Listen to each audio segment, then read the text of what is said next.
Hello students, as in the last video we discussed about the compound interest and solve some problem of compound interest.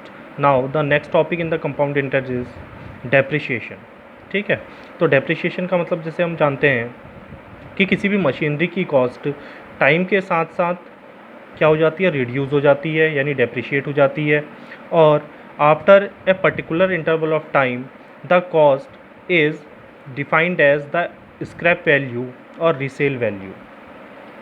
तो अगर हम एक uniform और constant rate से उसकी cost को डेप्रिशिएट करें, डिक्रीज़ करें, तो एक पर्टिकुलर टाइम के बाद जो उसकी कॉस्ट रह जाएगी वो उसकी उस समय प्रिंसिपल कॉस्ट कहलाती है। और कंपाउंड इंटरेस्ट के फॉर्मूले को ही यूज़ करके कंपाउंड इंटरेस्ट में इंटरेस्ट ऐड होता है, तो यहाँ पर क्या होगा, आपका जो रेट ऑफ इंटरेस्ट है वो क्या होगा, सब्ट्रैक्ट होगा, यानी डिक्रीज़ होगा। ठीक है, फॉर्मूला सेम रहेगा। तो अगर हम कहते हैं in case of depreciation the principal value is diminished every year by a certain constant amount and in the subsequent period of diminished value becomes the principal value। तो एक पर्टिकुलर टाइम के बाद जो उसकी डिमिनिश्ड वैल्यू या reduced value हो जाएगी वो उसकी प्रिंसिपल वैल्यू होगी। In case of uniform decrease और डेप्रिशिएशन आर, अगर हम मानते हैं कि यूनिफॉर्म डिक्रीज और डेप्रिशिएशन जो कॉस्ट में है वो आर है, then the R in the formula of compound interest is replaced by minus R and the formula becomes the amount after a particular interval of time is equal to P is the principal into one minus R upon N into 100। ठीक है, जो rate of interest है या rate of जो diminished value का rate है, अगर वो एनुअली है तो एन की वैल्यू 1 होगी, अगर हाफ ईयरली है तो एन की वैल्यू 2 होगी। इस तरह से हम पीरियड को डिफाइन करते हैं, इसे कंपाउंड डिफाइन करते हैं कि पावर एन इंटू टी। तो इसकी कुछ प्रॉब्लम्स आज हम सॉल्व करते हैं। कभी कभी आपका डेप्रिशिएशन से रिलेटेड क्वेश्चन आ जाता है कंपाउंड इंटरेस्ट के बजाय, तो फॉर्मूला सेम है, बस हमने आर को किससे रिप्लेस करना है, माइनस आर से रिप्लेस करना है।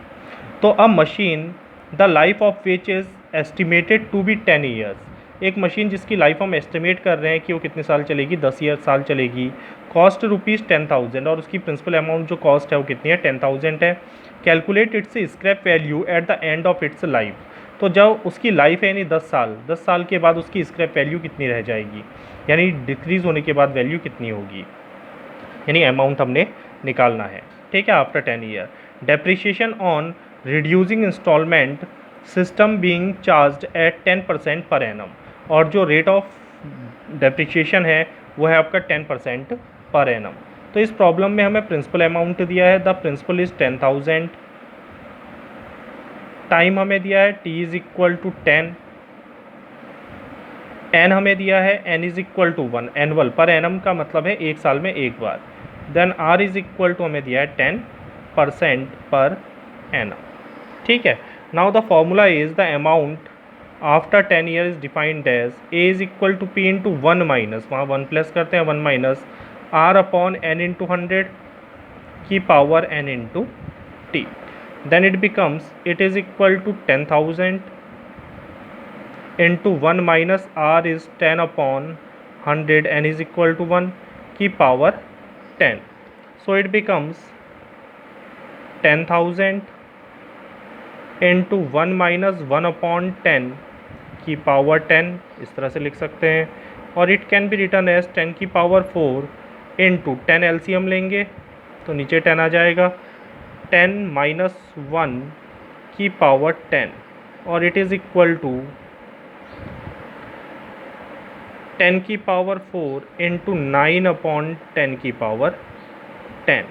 अब इसको सॉल्व करने के लिए 9 को या तो हम 10 टाइम्स क्या करें, मल्टीप्लाई करें, ठीक है, या फिर हम क्या कर सकते हैं, लॉग मेथड का यूज़ कर सकते हैं।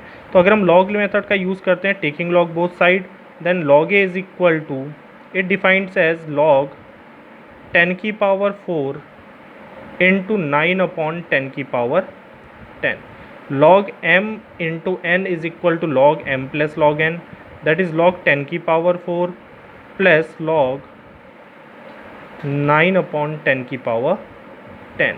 फिर से log प्रॉपर्टी यूज़ करो, log m की power n is equal to n log m, that is 4 log 10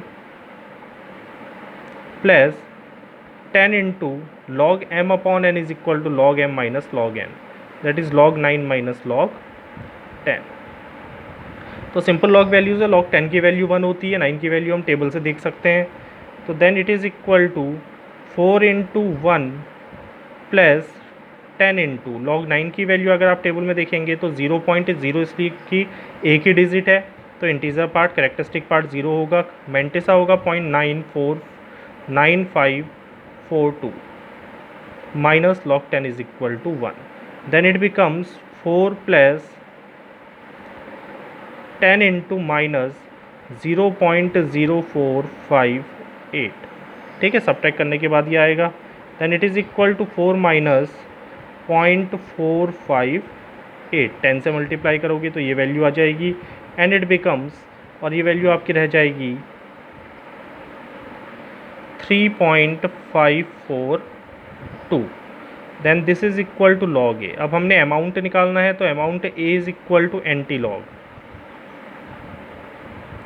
of 3.542. तो हम देखेंगे 0.54 के लिए, फिर उसके सेकंड कॉलम में जाएंगे तो वहाँ पर हमें वैल्यू मिलेगी 3483. Then this money is the cost after 10 year of the machine, though this is the scrap value और रिसेल वैल्यू आफ्टर डेप्रिशिएशन. तो इस तरह से हम डेप्रिशिएशन के प्रॉब्लम को सॉल्व कर सकते हैं from the same formula. Now the next problem is a machine is depreciated in such a way that the value of the machine at the end of any year is 90%. ठीक है, एक machine का depreciation इस तरह से हो रहा है कि किसी पर्टिकुलर टाइम के बाद, ठीक है, at the end of any time, any year यानी किसी पर्टिकुलर ईयर के बाद उसकी जो वैल्यू बच रही है वह केवल 90%. ठीक है, तो डेप्रिशिएशन कितना हुआ, 10% का हुआ of the value at the beginning of the year. जो बिगनिंग में थी ईयर के, यानी पी का 90% हमारे पास क्या है, उसकी वैल्यू बच रही है मशीन की.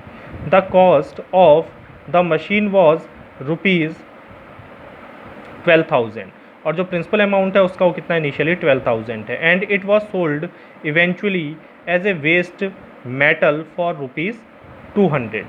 और उस एक पर्टिकुलर टाइम के बाद जो उसकी कॉस्ट है वो एक वेस्ट मटेरियल के रेट में है, यानी दो केवल कितनी है, ₹200.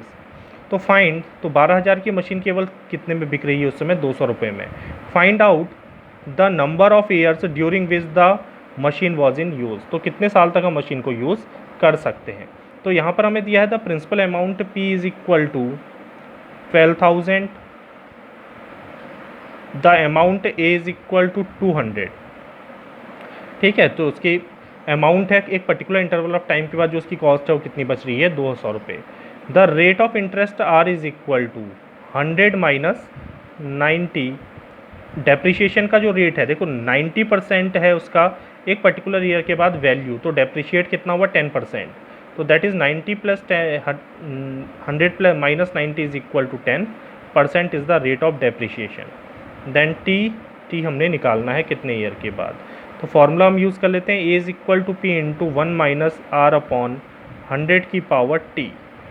ठीक है, तो इस पर अगर हम डिफाइन करते हैं, A is 200 is equal to 12,000 into 1 minus 10 upon 100 की पावर टी.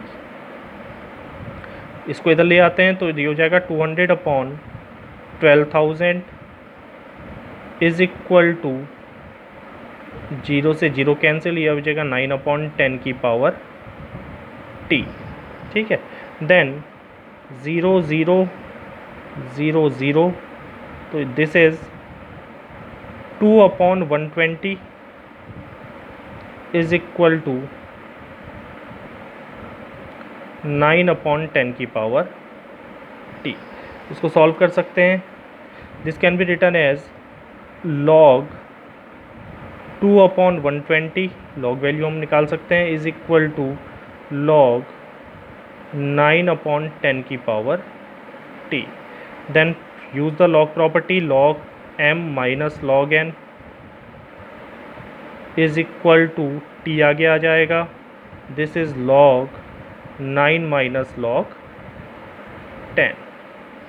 ठीक है, नाउ इस साइड से सॉल्व करते हैं, तो t इंटू लॉग 9 की वैल्यू इससे पहले भी निकाली थी 0.9542 minus log 10 is 1 is equal to log 2 is 0.3010 minus log 120 is 2.07। 2 क्यों आया? क्योंकि 3 डिजिट हैं, तो 3 डिजिट के लिए 3 - 1 is equal to characteristic part, ये हमने पहले भी डिस्कस किया था। और मेंटिसा देखने के लिए हम इसकी 2 डिजिट लेंगे। 12 तो log 12 की 0 पे कॉलम पे जो वैल्यू है 0792। अब इसको सॉल्व करते हैं तो this is -0.0458 into T.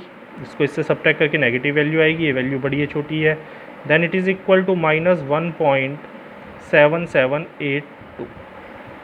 Minus से minus cancel, then T is equal to 1.7782 divided by 0.0458। और अप्रॉक्सीमेटली अगर आप इसको डिवाइड करोगे तो this value is equal to 38.82। Because this is a number of year, तो अप्रॉक्सीमेटली हम इसको ले सकते हैं 39 ईयर्स। तो दैट इज़ 39 ईयर तक हम उस मशीन को क्या कर सकते हैं, यूज़ कर सकते हैं, तब तक वो हमारे लिए यूज़फुल है। उसके बाद उसकी जो वैल्यू है वो क्या हो जाएगी, वेस्ट मटेरियल की वैल्यू या वेस्ट मेटल की वैल्यू हो जाएगी। तो these are the problems on the depreciation which are related to the compound interest.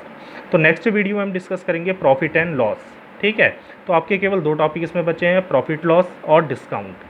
Then the syllabus is complete, और उसके बाद हम रिवीजन करेंगे from the set theory and matrix and determinant, जो बहुत इंपॉर्टेंट पार्ट है आपके सिलेबस का। हमने क्लास में डिस्कस किया था। डिटर्मिनेंट की कुछ और प्रॉब्लम हम आने वाले वीडियोज़ में डिस्कस करेंगे।